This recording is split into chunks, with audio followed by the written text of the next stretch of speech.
نبی پاک صلی اللہ تعالی علیہ وسلم کی زندگی میں بہترین نمونہ عمل ہے. بہترین. اگر کوئی شخص ایک خوبصورت ترین زندگی ترتیب دینا چاہے اور وہ محسوس کرے کہ زندگی باوقار بھی ہو، حسین بھی ہو، سکون والی بھی ہو، اور زندگی اس طرح کی ہو جس میں میری وجہ سے کسی کو تکلیف بھی نہ پہنچے، اور زندگی اس طرح کی ہو کہ میری وجہ سے کسی کا فائدہ بھی ہو جائے، اور زندگی اس طرح کی ہو کہ میرا وجود بیکار نہ ہو، میری صلاحیتوں کو زنگ نہ لگے، میں کچھ کر جاؤں، کچھ کر گزروں، زمانے کو کچھ دے جاؤں، ملت کے لیے، قوم کے لیے، وطن کے لیے، مذہب کے لیے، دین کے لیے، عقیدے کے لیے کوئی خدمات سر انجام دے جاؤں، میں کچھ نظریات میں بلندی پیدا کر جاؤں، میں کچھ کر جاؤں.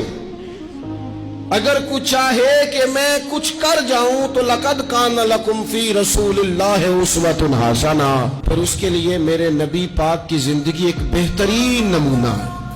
بہترین نمونہ. ہم نہ جب کچھ کرنا بھی چاہتے ہیں نا تو تب بھی نہ اس میں پہلے اپنا آرام سائیڈ پہ کر لیتے ہیں، اپنا سکون سائیڈ پہ کر لیتے ہیں، اپنا کھانا پینا، اپنا نفع سائیڈ پہ کر لیتے ہیں. پہلے ساری چیزیں اپنی ذات کی اس میں سے مائنس کر کے پھر ہم کچھ کرنا چاہتے ہیں. تو ایسے تو نہیں نہ کچھ ہوتا. نہیں کرنا کچھ نہ پڑے، نام زیادہ ہو، خدمت کوئی بھی نہ ہو، نمبر پہلا ہو، ڈیوٹی کوئی بھی نہ ہو، اجر سب سے زیادہ ہو. باتوں کے ساتھ جو لوگ پلاؤ پکاتے ہیں وہ زیادہ بھی گھی ڈالنے تو خرچہ کوئی نہیں آتا. مسالہ جات مہنگے استعمال کریں، باتوں سے جو پلاؤ پکانا ہے. اور اگر کسی نے عملہ آنا ہے تو پھر تو میرے بھائی یہ شہادت گاہ الفت میں قدم رکھنا ہے. لوگ آسان سمجھتے ہیں مسلمان ہونا.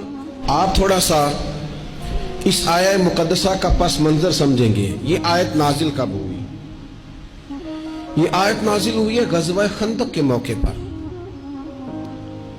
سارے عرب قبائل جمع ہو کے یک بارگی انہوں نے حملہ کر دیا مدینہ طیبہ.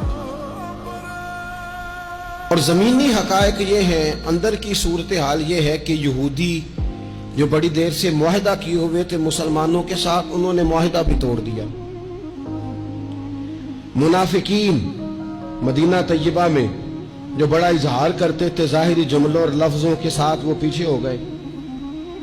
قحط کا زمانہ ہے، معاشی حالات بھی بڑے سخت ہیں.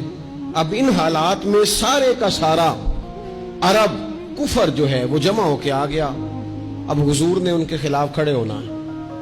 صحابہ کو جمع کیا گیا، مشاورت کی گئی اب کیا کیا جائے. حضرت سلمان فارسی رضی اللہ تعالیٰ عنہ نے مشورہ دیا کہ یا رسول اللہ صلی اللہ تعالیٰ علیہ وسلم، ہمارے علاقے میں یوں ہوتا ہے کہ جب اس طرح کا معاملہ ہو تو خندق کھودی جاتی ہے، اس میں آگ جلائی جاتی ہے اور پھر دشمن سے مقابلہ کیا جاتا ہے. اب خندق کھودنی ہے اور اتنی بڑی کھودنی ہے کہ گھوڑا اس کو کراس نہ کر سکے، تو اس کے لیے بھی تو اسباب چاہیے. یعنی اندر بھی حالات اس طرح کے نہیں ہیں.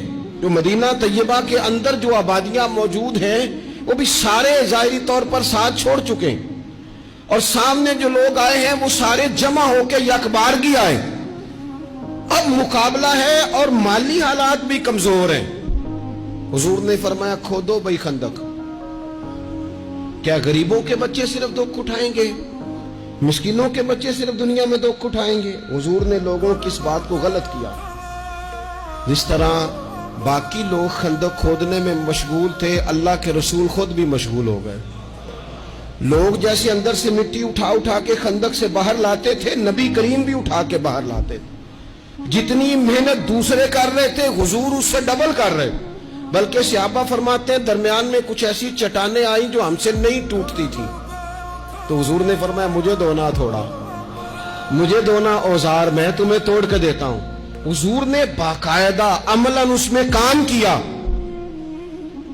اور جب ہم نے کہا نا یا رسول اللہ ہم نے تو بھوک کی وجہ سے پیٹ پہ پتھر باندھے ہیں، تو حضور نے کپڑا ہٹا کے کہا تم نے اگر ایک باندھا ہے تو میں نے دو باندھے ہوئے ہیں. عملاً حضور نے حصہ لیا. ایک مہینہ پورا مدینہ طیبہ کا محاصرہ کیے رکھا کافروں نے، اور کڑاکے کی سردی، حالات اور طرح کے. ان سارے حالات میں یوں ڈٹ کے میرے رسول کریم نے مقابلہ کیا.